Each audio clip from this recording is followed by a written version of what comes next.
क्या कराई जा सकती है। भारतीय लोकतंत्र में बहुत कुछ बदल गया है। सरकारें बदली, नीतियां बदली, चेहरे बदले, लेकिन एक चीज कभी नहीं बदली। सवाल पूछने वालों से हमेशा डरती रही सत्ता। और इस बार सवालों से डरने का आरोप जिस घटना पर लगाया जा रहा है, उसका केंद्र बिंदु है पूर्व आईजी और चर्चित आईपीएस अधिकारी अमिताभ ठाकुर। एक ऐसा अफसर जिसे कभी सलाम करने वाली वही पुलिस आज उसे धमकियाती हुई कोर्ट तक ले जा रही है। एक ऐसा अधिकारी जिसे कभी राज्यों ने सुरक्षा का जिम्मा दिया था, आज वो खुद कह रहा है मेरी जान को खतरा है। 10 दिसंबर की रात लखनऊ से दिल्ली जा रही एक ट्रेन शाहजहांपुर के पास रुकती है। ट्रेन में अचानक कुछ सादे कपड़ों में लोग घुसते हैं, सीधा अमिताभ ठाकुर की तरफ बढ़ते हैं और बिना किसी पब्लिक नोटिस और बिना किसी सूचना उन्हें उठाकर ले जाते हैं। पहली प्रतिक्रिया, क्या ये किडनैपिंग है? पत्नी नूतन ठाकुर मोबाइल पर कॉल करती हैं, कॉल उठता नहीं। दूसरी तरफ से खींचने घसीटने की आवाजें और फिर फोन कट और मोबाइल ऑफ। सुबह 9:40 बजे लखनऊ के तालकटोरा थाने से कॉल आता है, आपके पति को गिरफ्तार कर लिया गया है, उन्हें देवरिया ले जाया जा रहा है। यही वो पल था जब पूरा मामला किडनैपिंग की आशंका से निकलकर एक प्रेस शॉकिंग खबर में बदल गया। पूर्व आईजी अमिताभ ठाकुर चलती ट्रेन से गिरफ्तार, लेकिन क्यों? बात है 26 साल पुराने एक केस की। ये केस साल 1999 का है। उस वक्त अमिताभ ठाकुर देवरिया के एसपी थे। आरोप क्या है? देवरिया उद्योग केंद्र से एक औद्योगिक प्लॉट लिया गया। पत्नी नूतन ठाकुर के नाम लिखा नूतन देवी, पति के नाम की जगह लिखा अभिजात ठाकुर, पता लिखा ग्रामीण खैरा, जिला सीतामढ़ी, बिहार। दस्तावेज, आवेदन पत्र, शपथ पत्र, बैंक पेपर, ट्रांसफर डीड, इन सब में गलत जानकारी दी गई। प्लॉट बाद में असली पहचान के साथ बेचा गया। एफआईआर सितंबर 2025 में दर्ज हुई। शिकायतकर्ता थे संजय शर्मा, तालकटोरा, लखनऊ के। सवाल जो विपक्ष और एक्टिविस्ट उठा रहे हैं कि 26 साल तक कुछ नहीं हुआ, अचानक गिरफ्तारी क्यों? यही वो बिंदु है जिस पर बहस गर्म है। लखनऊ पुलिस ने एसआईटी बनाई, जिसने देवरिया और बिहार में जाकर दस्तावेजों की जांच की, गवाहों से पूछताछ की और कहा पर्याप्त सबूत मिले, गिरफ्तारी जरूरी थी। देवरिया एसपी का बयान साफ है, अमिताभ ठाकुर ने अपने पद का दुरुपयोग कर प्लॉट आवंटन करवाया और उसका लाभ लिया।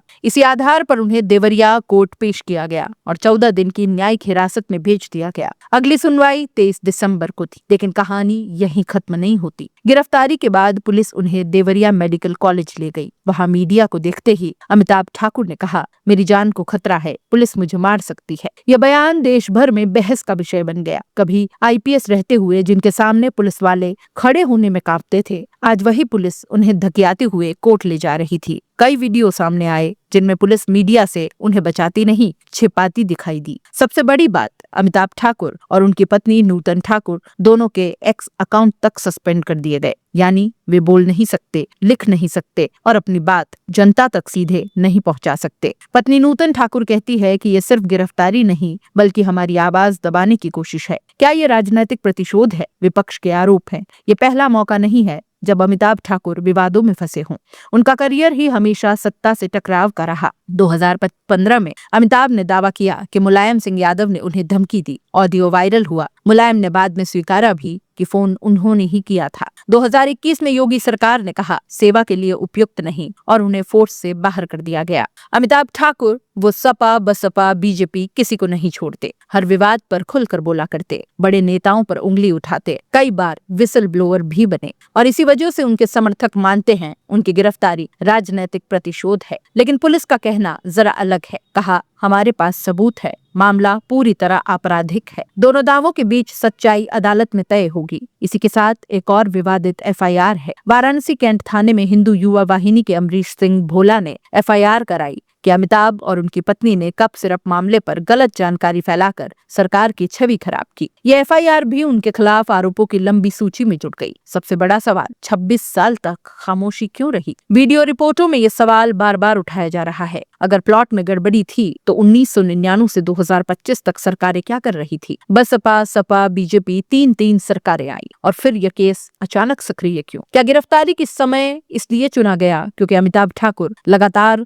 सरकार पर सवाल उठा रहे थे? जवाब अभी किसी के पास है नहीं, लेकिन यह घटना पूरे शासन प्रशासन पर बड़े सवाल छोड़ गई है। उधर पत्नी नूतन ठाकुर का आरोप है कि सिविल केस को क्रिमिनल बनाया गया। उनका कहना है कि यह सिर्फ प्रॉपर्टी विवाद था, इसे जबरन क्रिमिनल कैटेगरी बना दिया गया। एफआईआर में कई बिंदु गलत या भ्रामक हैं। पुलिस ने पूछताछ का मौका तक नहीं दिया। गिरफ्तारी पूरी तरह अत्याचार है। वो कहती हैं कि हम जल्द सभी सबूत कोर्ट में रखेंगे और खुद को निर्दोष साबित करेंगे। आईपीएस से जेल तक अमिताभ ठाकुर की विवादों से भरी यात्रा भी आपके सामने रख देते हैं। 1992 बैच के आईपीएस, कई जिलों में कप्तान रहे, गोरखपुर में एएसपी, हमेशा सिस्टम की कमियों के खिलाफ बयान देते रहे, कई बार निलंबित हुए, कई केसेस दर्ज हुए, लेकिन हर बार बाहर आए और पहले से ज्यादा मुखर पुकर बोले। शायद यही इतिहास उनकी मौजूदा गिरफ्तारी को और ज्यादा संदेहास्पद बनाती है। यह कहानी सिर्फ एक प्लॉट, एक एफआईआर या एक गिरफ्तारी की नहीं है। ये कहानी है सत्ता और सवालों के टकराव की, एक विसल ब्लोअर की चुप्पी छीनने के आरोप की और एक ऐसे अफसर की